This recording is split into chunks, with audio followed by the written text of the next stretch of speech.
Hello everyone, আসসালামু আলাইকুম। খুলনা প্রকৌশল এবং প্রযুক্তি বিশ্ববিদ্যালয়ে আজকে বৈষম্য বিরোধী ছাত্র আন্দোলন এবং ছাত্র দল এর মাঝে মারামারিতে ৩০ জনের বেশি আহত হয়েছে। মনে রাখার বিষয় হচ্ছে খুলনা প্রকৌশল এবং প্রযুক্তি বিশ্ববিদ্যালয় কুয়েটে বেশ কিছুদিন ধরে ছাত্র রাজনীতি নিষিদ্ধ। কারণ ছাত্র রাজনীতির যেসব ফলাফল আমরা দেখেছি তার কারণেই এখানের যে অ্যাডমিনিস্ট্রেশন সেটাকে নিষিদ্ধ ঘোষণা করেছিল।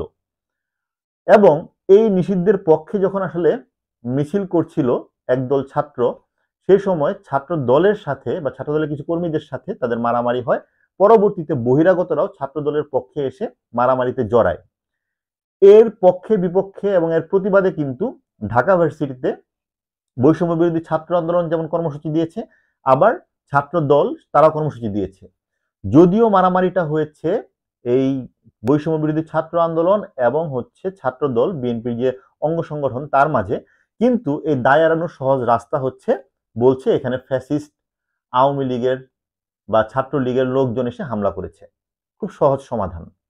মূল বিষয় কি জানেন? মূল বিষয় হচ্ছে ক্ষমতা বা রাজনীতি হচ্ছে একটা ইজি সিঁড়ি, ইজি রাস্তা যেটার মধ্য দিয়ে মানুষ ক্ষমতার দিকে যেতে পারে, যেটা দিয়ে মানুষ টাকা পয়সা বিত্ত বৈভবের দিকে যেতে পারে। এই এক্সাম্পলই কিন্তু বাংলাদেশে যুগের পর যুগ ধরে সেট হয়েছে।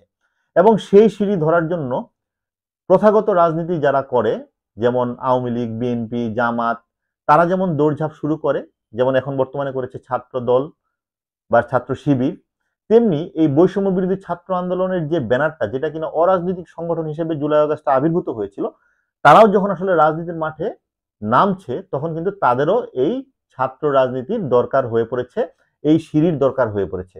তারাও নেমে গিয়েছে এই ক্ষমতায় উঠার সিঁড়ির দৌড়ে। এর মাঝে আমরা দেখতে পাচ্ছি ছাত্রদের যে রাজনৈতিক দল আসার কথা তাকে ঘিরে এক ধরনের নতুন সংঘাতময় পরিস্থিতি তৈরি হয়েছে। এই ছাত্রদের যে রাজনৈতিক দল আসছে তার যে কমিটি হচ্ছে বিভিন্ন, সেই কমিটি যখনই দেয়া হচ্ছে তখনই আরেক দল নাখোশ হয়ে, যারা এই ক্ষমতার দৌড়ে পিছিয়ে পড়ছে বা যারা এই ক্ষমতার সিঁড়ি ধরতে পারছে না, তারা নাখোশ হয়ে পদত্যাগ করছে, তারা আন্দোলন করছে। এই একই ঘটনা ঘটেছে চট্টগ্রামে যখন এই বৈষম্য বিরোধী ছাত্র আন্দোলনের নতুন কমিটি দেয়া হয়েছে সেখানেও। সেখানে যারা পদ পায়নি, যারা এই ক্ষমতার দড়ি ধরতে পারেনি, ক্ষমতার সিঁড়িতে উঠতে পারেনি, তারা বিভিন্ন দাবি দাওয়া নিয়ে রাজপথে অবরোধ করেছে, কর্মসূচি দিয়েছে। যেই সব হবু বা সম্ভাব্য নেতা ছিল তারা যে পদ পায়নি, তাদের এই পদের পিছনে, তাদের এই ক্ষমতার পিছনে যারা সাপোর্ট ছিল, যেসব সমর্থক ছিল, যারা ভেবেছিল তাদের বড় ভাই এই কমিটিতে গেলে তাদের কিছু বেনিফিট হবে, আগামী দিনে ছাত্ররা যেহেতু ভালো ভূমিকায় আসছে, সে এটার লেজ ধরে গেলে কিছু ক্ষমতার স্বাদ পাওয়া যাবে, কিছু আয় ইনকাম করা যাবে, তারা আবার নাখোশ হয়ে বিভিন্ন রকম প্রতিবাদ করছে। এই দুইটা ঘটনা কিন্তু আমাদের বাংলাদেশের রাজনীতির চিত্র তুলে ধরে।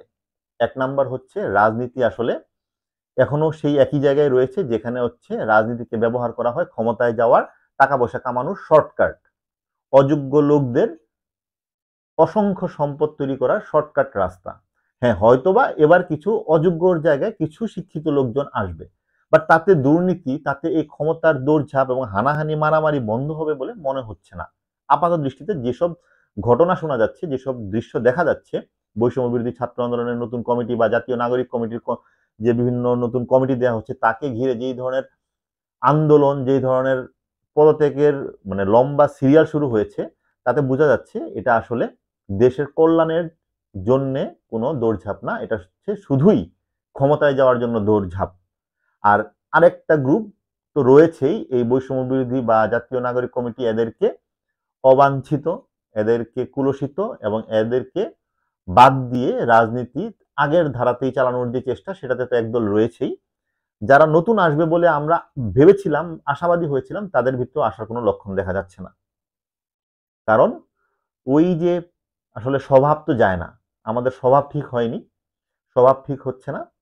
আমরা অনেক ভালো জায়গা থেকে যেও রাজনীতিতে নামার সাথে সাথেই ওই একই রকম রাজনীতির যে ট্রেডিশনাল লাইন, সেই লাইনেই হাঁটা শুরু করেছি।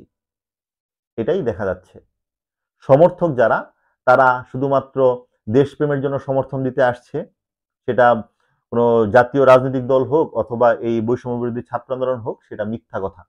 কারণ এই বৈষম্য বিরোধী ছাত্র আন্দোলনের সমর্থক হিসেবে যারা নতুন নতুন লাইন ধরছে, তারাও কিন্তু আসলে কিছু বেনিফিট, কিছু ইনকামের জন্য লাইন ধরছে। আর সেই কারণেই তাদের বড় ভাই, তাদের পরিচিত বড়জন, আপনজন, যারা গেলে তাদের কিছু সুবিধা হতো, তারা যখন পথ পাচ্ছে না, এই ধরনের গ্যাঞ্জাম হচ্ছে। তো এইগুলোর আসলে শেষ কোথায় বলা যাচ্ছে না, বাট এইসব দৃশ্য আসলে নেওয়া যাচ্ছে না। ধীরে ধীরে মনে হচ্ছে জুলাই আগস্টের যে প্রাপ্তি, সেগুলো আস্তে আস্তে ফিকে হতে শুরু করেছে। আমাদের প্রাপ্তিগুলো আসলে এভাবেই খুব অল্প অল্প করেই পেতে হয়, আমরা বড় কোনো প্রাপ্তি ধরে রাখতে পারি না। আগেও দেখেছি যে বিভিন্ন আন্দোলনে যখনই একটা সফলতার মুখ দেখতে পায়, তখনই আসলে সেখানে কিছু সুবিধা ভোগীরা এসে জড়ো হয়, যেমন জড়ো হচ্ছে এখন। আগামী দিনে ক্ষমতায় যাওয়ার দৌড়ে যারা সবচেয়ে এগিয়ে আছে, তাদের মাঝখানে কিন্তু এখন এইসব সুবিধাভোগীরা বিভিন্নভাবে বিভিন্ন উপায়ে যুক্ত হওয়ার চেষ্টা করছে। আর যখনই পারছে না, তখনই তারা বিভিন্ন রকম অপকর্ম, অব্যাহতি, রাজপথে অবরোধ করছে। তো এর শেষ কোথায় আমি আসলে জানি না, বাট শুধু এটুক জানি, জনগণ হিসেবে আমরা যতই হতাশ হই না কেন, একটা মানুষ প্রফেসর ইউনূস রয়েছে, তার জন্য আমরা কিছুটা হলেও আশাবাদী। আর সবচেয়ে বড় বিষয় যেটা, যখনই ভোট হোক, যেভাবেই ভোট হোক, ব্লাইন্ডলি কোনো রাজনৈতিক দল বা বৈষম্য বিরোধী ছাত্র আন্দোলন, এদেরকে ব্লাইন্ডলি বিশ্বাস করা যাবে না। যেই আসুক না কেন, সার্জিস হয়তোবা ভালো, কিন্তু সার্জিসের একার দল না, সার্জিস অথবা একটা আসনে ভালো, কিন্তু আরো অনেক আসনে অনেক সুবিধাভোগীরা বিভিন্ন নাম পরিচয়ে ছদ্মবেশে ঢুকবে। এদের বিষয়ে সতর্ক থাকতে হবে। ব্লাইন্ডলি কাউকে ব্ল্যাঙ্ক চেক দেওয়া যাবে না, সাপোর্ট করা যাবে না। ভোট তো অবশ্যই দেওয়া যাবে না, ভোট দিতে হবে যোগ্য মানুষকে আপনার এলাকাতে।